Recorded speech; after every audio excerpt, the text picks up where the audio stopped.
And they've petitioned the UN about these criticises, and top of their list is al-Qaradawi. So Livingston is making, and a lot of the left in London are making, a positive choice.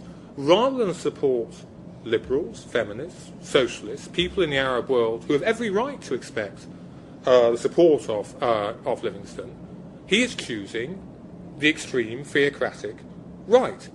Now, here's what makes this a little bit more than a local story.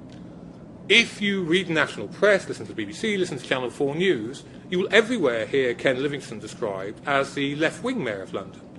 I imagine if I were to ask you, ladies and gentlemen, to name the most senior left-wing politician in Britain, some of you might say Ken Livingstone. It now seems to be the definition of being left-wing, is to go along with movements and ideas of the far right, as long as they're anti-Western. You know, if we're talking about the BNP or native far right parties, that's fine. That's fine. We can handle those. It's as long as they are anti-Western. Now, I have to be careful.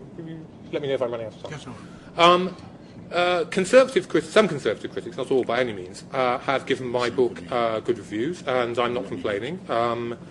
Frankly, you want the dubious pleasure of making a writer your friend for life. All you have to do is give him or her a good review, and we'll follow you around forever like a dog. But they do seem to rather miss the point of what I'm trying to say. In the 20th century, it seemed to me, I don't know if the same thing seemed to Christopher, that those of us on the left, we had some kind of hierarchy. At the top was socialism, which was democratic or totalitarian, constantly argued about, like the kingdom of God, never came. The next stage down was what we've got: liberal democracy, mixed economy, a welfare state, actually far more valuable than perhaps people like me and Christopher thought when we were younger. And at the very bottom is fascism, sectarianism, ethnic hatred, religious hatred. It was one thing for people on the left to go along with the Soviet Union or go on CND marches where we didn't really like to think very much about the Soviet Union. I understand how people do that. I understand how that happens because somehow or other we managed to convince themselves they were still left-wing. It is quite another for people to go along with movements to the far right. That seems to me to be tearing up the basic achievements, the hard-won knowledge of liberals and leftists from after 1945. It also seems to me to be fantastically morally disreputable because those Arab liberals and socialists and feminists who petition the United Nations, who put their own lives at risk to argue for democratic and Enlightenment values, what happens to them?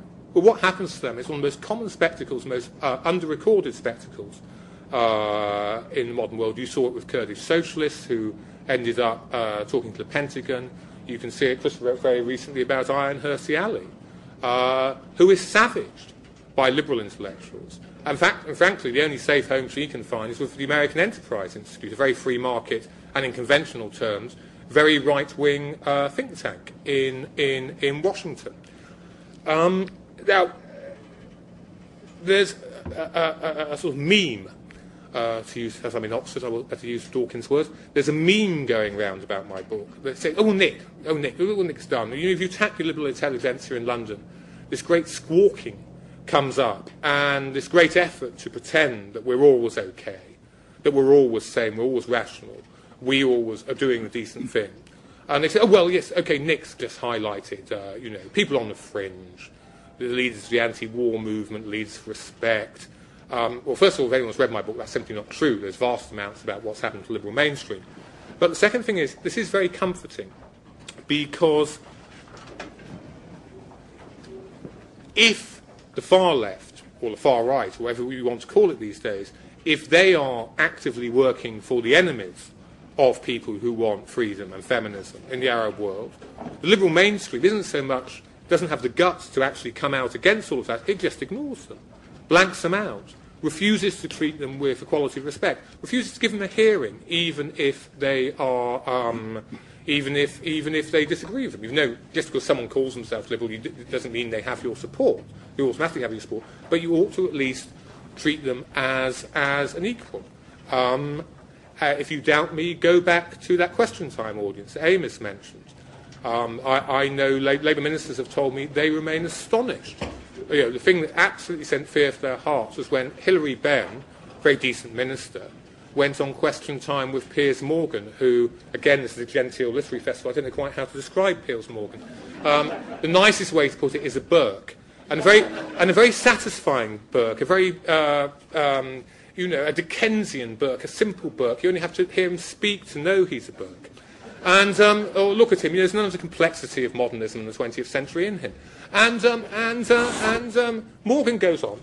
Morgan goes on and says, and is roaring with laughter about saying how democracy is failing in Iraq. And the audience applauds him.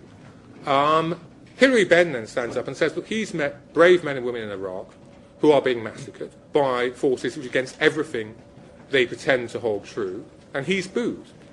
Now, it's an attempt to explain that reaction. It's an attempt to explain how we've got to this state that I've written my book. It's a history. And as I'm running out of time, if you want my explanations, you may have to wait for your questions. OK, thank you very much. Well done.